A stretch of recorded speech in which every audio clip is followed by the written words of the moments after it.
A dangerous game with deadly stakes. Swatting is back in the headlines, and this time, conservative voices seem to be in the crosshairs. From media personalities to lawmakers, a disturbing pattern is emerging as armed police raids are triggered by hoax emergency calls. Is this a political tactic or a broader escalation of online attacks? Let's dive into the unsettling trend. Over the past few days, swatting has hit the news again with a noticeable focus on Republican and conservative figures. The FBI, under Director Kash Patel, confirmed on March 14th that they're investigating what they call a dangerous trend after multiple conservative media voices reported being targeted. This comes on the heels of a string of incidents that seem to disproportionately affect those aligned with the political right. On March 11th, Infowars host Chase Geiser was swatted at his home, hours after a colleague's tragic murder, prompting speculation of coordinated attacks. Right-wing journalist Nick Sortor also reported that his father and sister faced armed police at their doors after a fake call claimed his father was killing his family. And just yesterday, March 18th, a journalist in Alabama shared chilling footage of a midnight swatting at his home, calling it a terrifying ordeal. These incidents follow a pattern we've seen before. Republican lawmakers like Marjorie Taylor Greene and Brandon Williams were swatted on Christmas Day 2023, and the trend hasn't slowed. While swatting isn't exclusive to one political side, the recent wave has sparked debate. Is this a targeted campaign against conservatives, or just a chaotic spike in a broader problem? So, what exactly is swatting? At its core, swatting is a criminal prank where someone makes a fake emergency call to police, claiming a violent situation, like a shooting, hostage crisis, or bomb threat, is unfolding at a specific address. The goal? To trick law enforcement into sending a heavily armed response, often a SWAT team, hence the name, to the victim's location. How does it happen? It's disturbingly simple. A swatter might use a burner phone, spoof their number to hide their identity, or even hire someone online to make the call.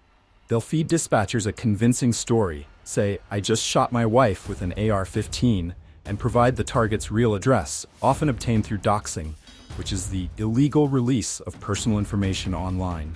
The result is chaos. Police arrive ready for a fight, and the victim is caught off guard, sometimes at gunpoint. Why does this happen?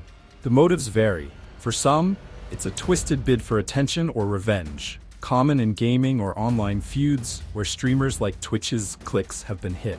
For others, it's political.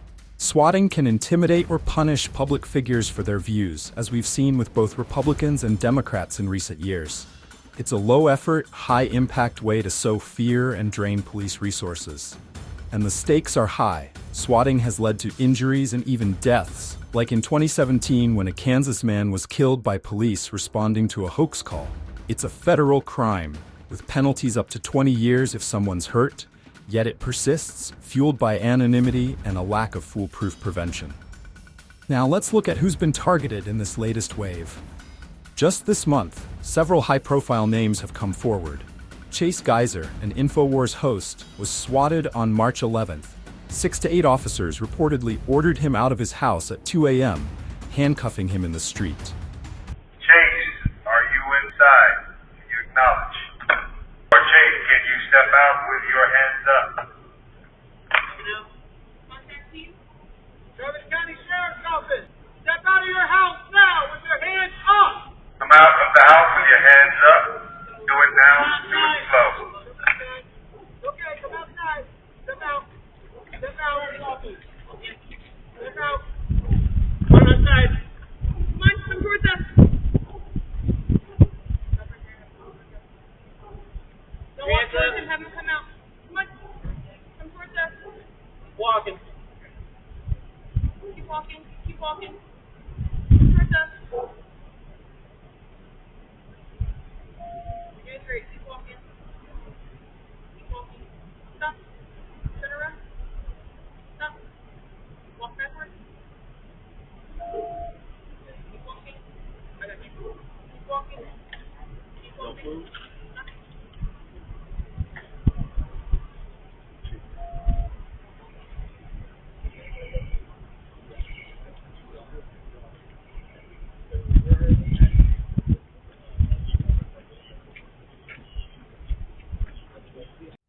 Nick Sortor, a right-wing journalist, said on March 12 that his father and sister were swatted, with a dozen cops nearly kicking down his dad's door over a fake mass killing claim. Social media influencer Gunther Eagleman reported a swatting at his home on March 13, alleging a hoax hostage situation, though he credited good ties with local police for a smoother resolution. Radio host Joe Pagliarulo and comedian Shawn Farash, known as Captain Deplorable, also faced swatting attempts in recent days, with Farash's incident tied to a fake murder report. Beyond conservatives, we've seen swatting hit others too. An 18-year-old Californian was sentenced last month for over 375 swatting calls targeting schools and places of worship. And back in November 2024, several of President-elect Trump's cabinet picks, like Pete Hegseth and Elise Stefanik, were swatted with bomb threats. The list keeps growing, cutting across politics, media, and even everyday life, leaving law enforcement scrambling to keep up. Swatting is more than a prank, it's a weapon, one that's proving tough to stop. As the FBI digs into this latest surge, questions linger. Who's behind it, and how do we protect against it? For now, it's a stark reminder of the risks tied to public life in 2025. Stay with, we'll keep you updated as this story unfolds.